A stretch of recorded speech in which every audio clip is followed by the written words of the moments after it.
नमस्कार दोस्तों, आइए सीखा जाए कैलेंडर। कैलेंडर एक ऐसा टॉपिक है जो मैथ और रीजनिंग दोनों विषयों में पाया जाता है।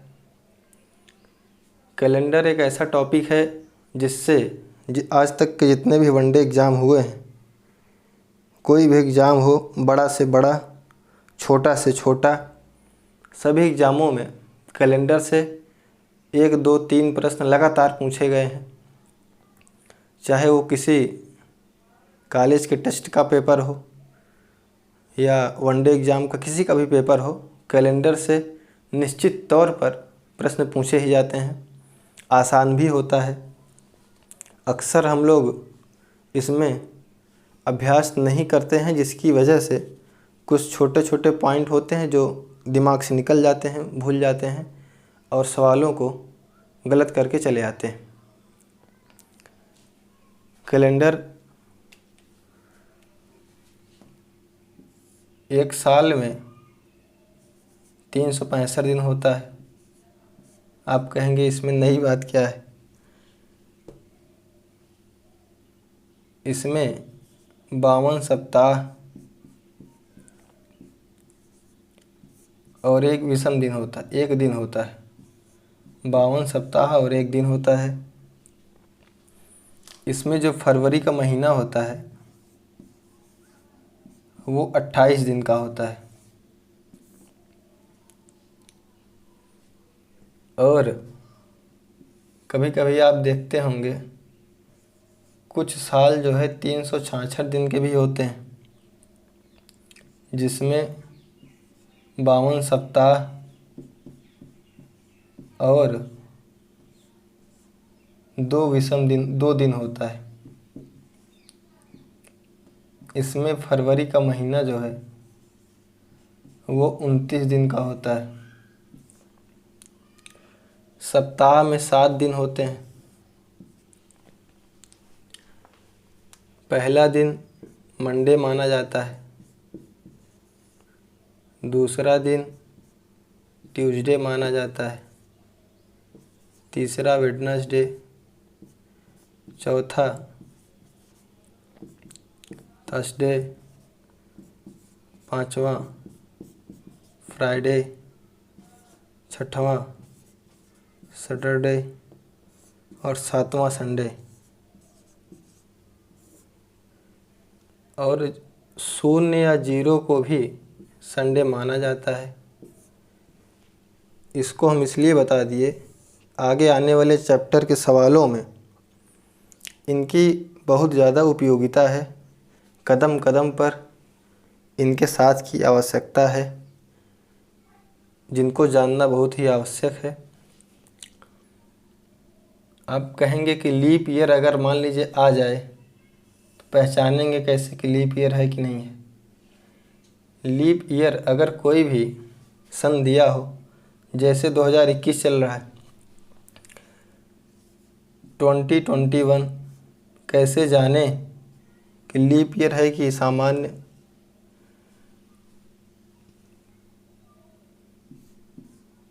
इसको लीप ईयर बोलते हैं और इसको जनरल।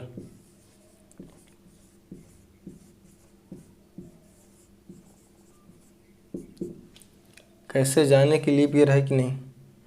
इसके लिए हम लोग 4 से भाग देते हैं और अगर वो शताब्दी वर्ष निकल गया, शताब्दी मतलब शत मतलब 100, अगर किसी भी संख्या के पीछे मतलब इकाई और दहाई के स्थान पर अगर आपको शून्यों की संख्या मिलेगी, डबल जीरो पाए जाएंगे, तो ऐसी संख्या को हम लोग 400 से भाग देंगे। 400 से भाग देकर पता लगाएंगे कि यह सन लीप ईयर है कि सामान्य। अगर 4 और 400 से भाग देने के बाद इसका जो शेषफल बचेगा, अंग्रेजी में रिमाइंडर बोलते हैं, इसका जो शेषफल है वो 0 आ जाएगा, शून्य आ जाएगा, मतलब पूर्णतः कट जाएगा। तो इसको हम लोग क्या मानेंगे, लीप ईयर मानेंगे। कब, जब सामान्यतः पूर्णतः पूरी तरीके से 4 से और शताब्दी वर्ष होगा तो 400 से कट जाएगा और शेषफल 0 आ जाएगा, तो उसको हम लोग लीप ईयर मानेंगे। तो पूरी संख्या में भाग न दे करके लास्ट के 2 संख्या में हम 4 से भाग देंगे तो पाएंगे कि इसका जो शेषफल आएगा वो 1 आ जाएगा। इसका मतलब ये जो है लीप ईयर की लाइन में लिखने के लायक नहीं है। इसकी जो लाइन है वो कहाँ है, 365 दिन वाले में, जिसमें फरवरी 28 दिन की होती है, उसमें लिखा जाना चाहिए 2021। अगर हम 2020 की बात करें तो ये क्या है, तो इसमें जब हम लास्ट की 2 संख्या में 4 से भाग देंगे तो यह पूर्णतः कट जाएगा। इसका जो रिमाइंडर आएगा, जो शेषफल आएगा, मतलब आप समझ पा रहे हैं कि नहीं, 20 में जब हम 4 से भाग देंगे तो ये 5 बार में पूर्णतः कट जाएगा और इसको शेषफल बोलते हैं। शेषफल या रिमाइंडर अगर 0 आ जाएगा तो यह 366 दिन वाले साल या 29 फरवरी वाले साल में या लीप ईयर वाले में लिखा जाएगा, इस लाइन में आ जाएगा, इसके योग्य हो जाएगा। इस प्रकार से हम लोग इसको करेंगे। इस प्रकार से इसको हम लोग करेंगे और देखेंगे। और संख्याओं का पता लगाने के लिए, हाँ मम्मी, तो हमने इसको तो देख लिया है, शताब्दी वाला नहीं देखें। शताब्दी जैसे 1600, इकाई और दहाई के स्थान पर 00 है या लास्ट में 00 है, तो इसको हम लोग 4 से भाग न दे करके 400 से भाग देंगे तो पाएंगे कि यह 400 1600 को पूर्णतः जो है निपटा देगा, पूर्णतः काट देगा और इसका जो शेषफल आ जाएगा वो क्या आ जाएगा, 0। और इसकी शर्त ही यही है कि अगर शेषफल 0 आ गया तो वो इस कास्ट का हो जाएगा। अगर शेषफल 0 आ गया तो वह लीप ईयर का माना जाएगा। 1600 हो गया या 2000 हो गया, है ना। शून्यों की संख्या लास्ट से शून्यों की संख्या 2 शून्य संख्या दिखाई देगी तो वह क्या होगा, लीप ईयर माना जाएगा। और कुछ नियम कायदों को ले करके देखा जाए। अब चूँकि समय कम है, अगर हम पूरे कैलेंडर को विधिवत बताएंगे तो यह हमारे लिए बहुत ही नुकसानदेह होगा। जैसे कि आप अगर अभ्यास नहीं करेंगे, जितना आप अभ्यास नहीं करेंगे तो आपके लिए नुकसानदेह है। खैर, तो 100 साल को विषम दिन नहीं माना गया है, 100 साल को लीप ईयर नहीं माना गया है। इसमें विषम दिन की संख्या 5 होती है और 200 साल में विषम दिनों की संख्या 3 होती है। 300 में 1 होती है, लेकिन 400 क्या है, लीप ईयर है, तो इसमें विषम दिनों की संख्या 0 होगी। तो ये हमने देखा कि लीप ईयर कैसे निकाला जाए, लीप ईयर कौन सा साल है कौन सा नहीं है। और देख लिया जाए इसमें 2019 क्या है, जनरल ईयर है। 2015 या 1997 है ना, ये सब सामान्य जो है जनरल या नॉर्मल ईयर में आते हैं। इसके बाद हम लोग देखेंगे विषम दिनों की संख्या। विषम दिन अगर आपको निकालना आ गया तो ये चैप्टर कैलेंडर पूरा का पूरा जो है विषम दिनों की संख्या पर डिपेंड है। अगर आप विषम दिनों की संख्या निकालना जान गए तो आप कैलेंडर को लगाना जान गए। कुछ लोग जानते होंगे कैसे लगाया जाता है, कैसे निकाला जाता है, आप भी जानिए। विषम दिन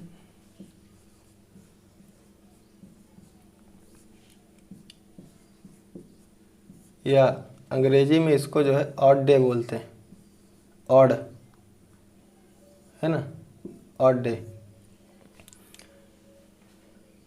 दिनों की संख्या कुछ भी लिखी हुई है, 30 दिन लिखा है, तो 30 दिन में अगर विषम दिनों की संख्या निकालनी हो तो हम लोग हमेशा इसमें जो है 7 से भाग देते हैं। जब भी आपको विषम दिन निकालना होगा, जब भी आपको विषम दिन निकालना होगा, यहाँ देखिए, ध्यान दीजिए, जब भी आपको विषम दिन निकालना होगा तो हमेशा 7 से ही भाग देना होगा। जब भी हम विषम दिनों की संख्या निकालेंगे उसमें क्या करेंगे, 7 दिन या 7 से भाग देंगे। 7 से भाग क्यों देंगे, क्योंकि दिनों की संख्या 7 होती है।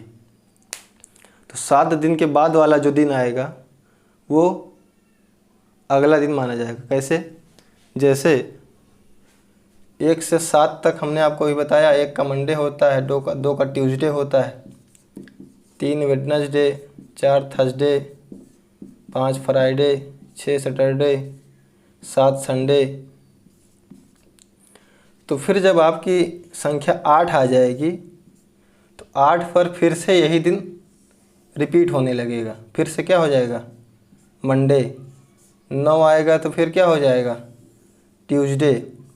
इसी प्रकार से संख्या बढ़ती जाएगी। तो विषम दिनों की संख्या को निकालने के लिए हमेशा 7 से ही भाग दिया जाता है।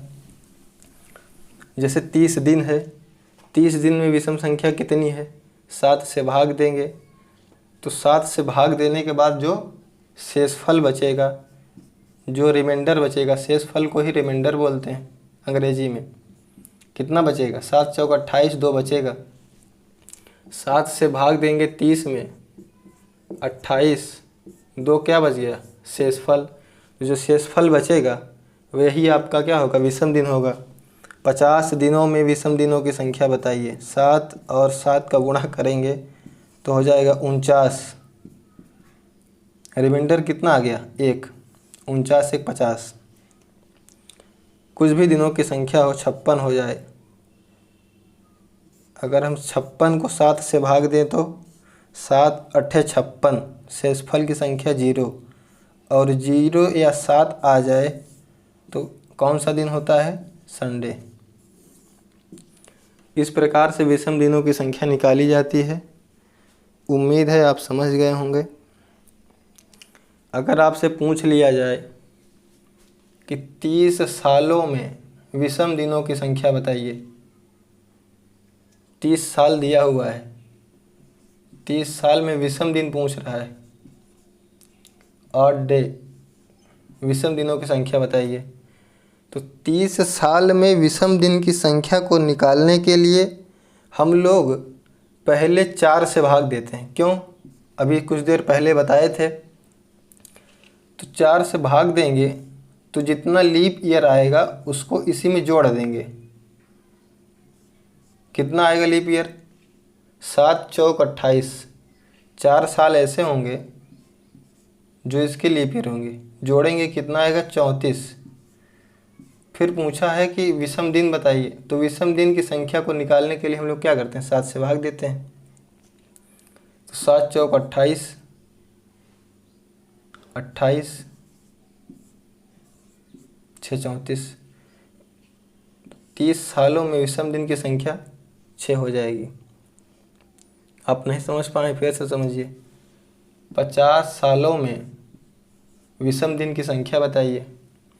चूँकि 50 साल है तो पहले लीप ईयर निकालें, कितने लीप ईयर होते हैं इसमें, उस लीप ईयर को इसी में जोड़ देंगे।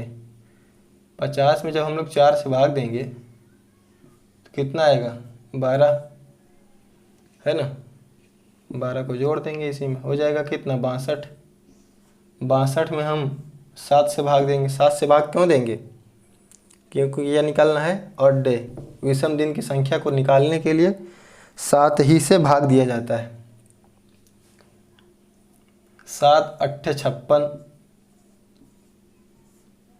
और 56 6 62। तो 50 सालों में विषम दिनों की संख्या 6 होती है। विषम दिनों की संख्या भी निकालना हम लोग सीख लिए। चाहे साल दिया हो या दिन दिया हो, उसमें हम लोग विषम दिनों की संख्या का क्या करेंगे, निकाल लेंगे। अब कुछ क्वेश्चन को किया जाए जिससे ये सब चीज़ें आपको जल्दी जल्दी समझ में आ जाए। एक बड़ा फेमस प्रश्न है, अक्सर परीक्षाओं में पूछा जाता है कि 15 अगस्त 1947 को कौन सा दिन था। पूछा जाता है कि 15 अगस्त 1947 को कौन सा दिन था। तो 1947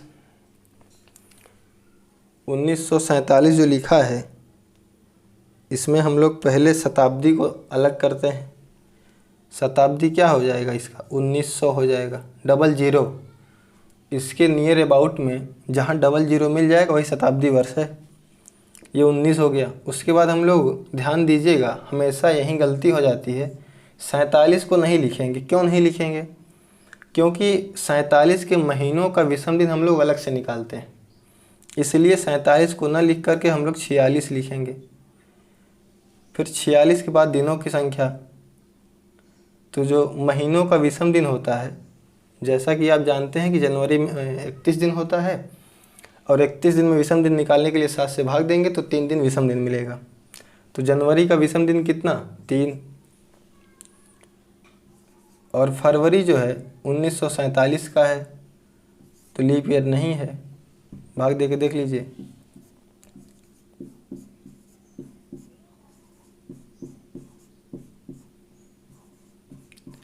15 दिन अगस्त का। जनवरी, फरवरी, मार्च, अप्रैल, मई, जून, जुलाई, अगस्त। 1900 में 1600 को हम लोग निकालेंगे और 400 से भाग देंगे, ये पूरी तरीके से कट जाएगा। फिर बचेगा 300, 1600 और 300 क्या हो जाएगा, 1900। और 300 में अभी हमने आपको बताया कि विषम दिनों की संख्या 1 होती है। कैसे?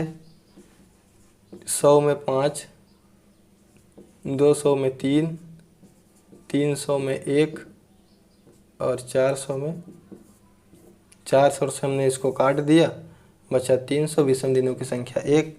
और 46 सालों में हमने भी आपको निकालना सिखाया था कुछ समय पहले। 46 सालों में कितने विषम दिन होंगे,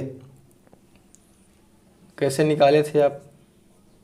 46 में 4 से भाग देकर लीप ईयर निकालते हैं, कितना होगा, 11 57। 46 10 56 1 57। 57 में हम लोग विषम दिन निकालने के लिए 7 से भाग देते हैं। 7 8 56, बचेगा 1। एक विषम दिन बचा 46 का, एक विषम दिन हो गया। उसके बाद ये 3 6, 3 9 3 12, 2 14, 14 से 14 हो गया। 14 को हम लोग 7 से भाग देंगे, कट जाएगा। फिर इसमें भाग देंगे, 1 बचेगा। 7 दूनी 14, विषम दिन 1, 2 1 3, 3 ये 2 ये 5। 5 किस दिन की संख्या है, फ्राइडे। तो 15 अगस्त 1947 को कौन सा दिन था, फ्राइडे। एक दूसरे मेथड से देख लीजिए कैसे किया जाए। इसमें क्या करते हैं हम लोग, पहले जो सन दिया है उसमें से 1 कम लिखते हैं। 47 दिया है, 46 लिखेंगे। और इसके लीप ईयर की संख्या 11। फिर शताब्दी का विषम दिन 1 और महीनों का विषम दिन 3। और इसको हम लोग 7 से भाग देते हैं। फिर से समझिए, बहुत ही आसान मेथड है। 47 जो सन दिया हुआ है, सन को एक कम लिखते हैं। 46 में लीप ईयर की संख्या कितनी? 11। फिर शताब्दी में विषम दिनों की संख्या 1900 है ना, शताब्दी 1900 में विषम दिनों की संख्या, शताब्दी में विषम दिनों की संख्या 1। फिर महीनों में विषम दिनों की संख्या 3।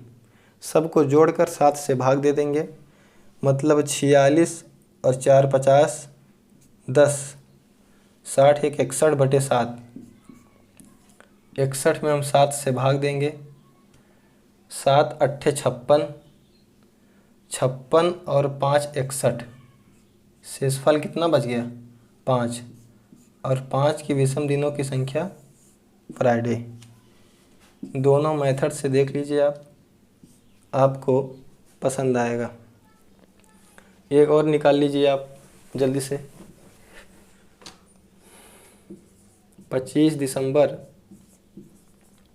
1996।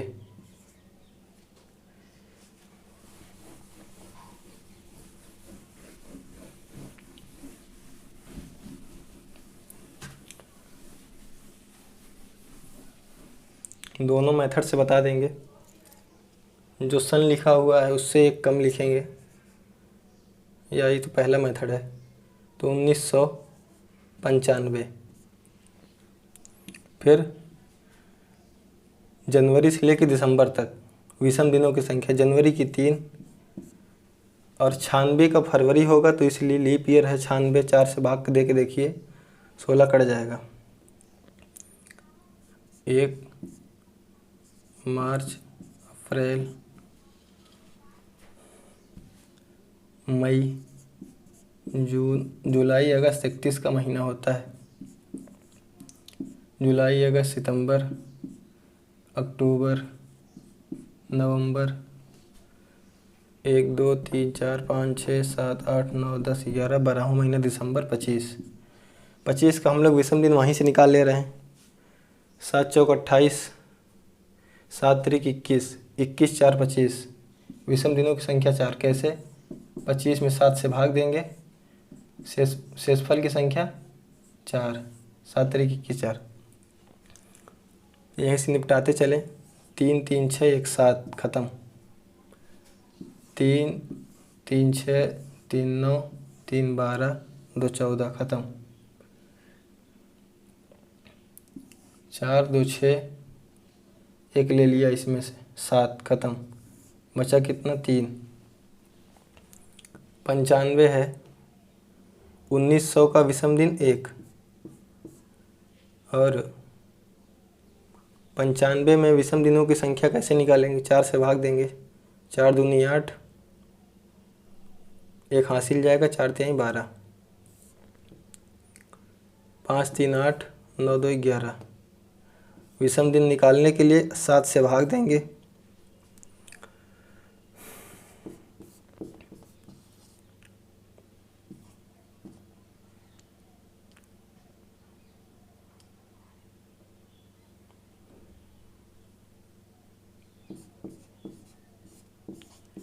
6 यहाँ मिल गया, 3 यहाँ मिल गया, 6 1 7 3 10। 10 विषम दिन निकालने के लिए 7 से भाग देंगे, शेषफल बचेगा 3। 3 किसका वैल्यू है? वेडनेसडे का। दूसरे नियम से लगाएंगे, मेथड 2। पहले लिखेंगे एक कम, 95। 95 में लीप ईयर की संख्या कितनी? 4 दूनी 8, 4 तिहाई 12। विषम दिनों की संख्या, शताब्दी में लीप ईयर की संख्या, शताब्दी में विषम दिनों की संख्या, महीनों में विषम दिन की संख्या 3, और 7 से भाग दे देंगे। 95 और 4 99, 99 23, 122/7। 7 एक 7, 5 12 52, 7 7 49, 49 3 52। शेषफल कितना बचेगा? 3 किसकी संख्या है? वेडनेसडे।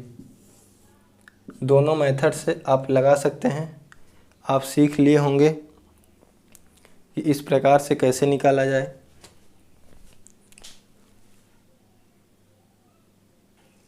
इसके बाद है कि यदि किसी माह के 5 तारीख को मंगलवार हो तो उस माह के 28 तारीख को कौन सा दिन होगा। कह रहा है किसी माह के 5 तारीख को क्या हो, मंगलवार हो,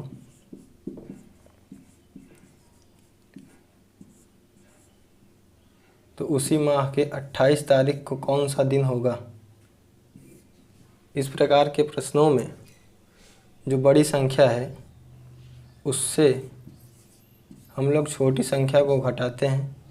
इस प्रकार के प्रश्नों में हम लोग जो बड़ी संख्या है उसमें छोटी संख्या को घटाते हैं, उसके बाद 7 से भाग देते हैं। 23 5 28, 7 से भाग देंगे तो शेषफल बचेगा 2। शेषफल कितना बचेगा, 2। फिर जो दिन दिया हुआ है उसी दिन में 2 को जोड़ देते हैं। तो मंगलवार का जो अंकीय मान है कितना है, 2। एक मंडे 2 ट्यूसडे, 2 और 2 आया है, 2 2 कितना हो जाएगा। ये किसका दिन है, थर्सडे। थर्सडे मतलब बृहस्पतिवार। थर्सडे मतलब बृहस्पतिवार। किसी माह के 22 तारीख को शनिवार है तो उस माह के 4 तारीख को क्या होगा। 22 को क्या है, 22 को क्या है, शनिवार। तो उसी माह के 4 तारीख को क्या होगा, ये पूछा है। मतलब 22 आगे है, 4 पीछे है, पीछे जाना है। पीछे जाने के लिए माइनस 22 में से 4 घटाएंगे, बचेगा कितना, 18 भागे 7, 7 दूनी 14, रिमाइंडर बचेगा 4। और शनिवार की वैल्यू कितनी होती है, 6। 6 में से 4 को घटाएंगे, बचेगा 2। 2 किसका मान है, ट्यूसडे। ट्यूसडे मतलब मंगलवार, मंगल बाबा।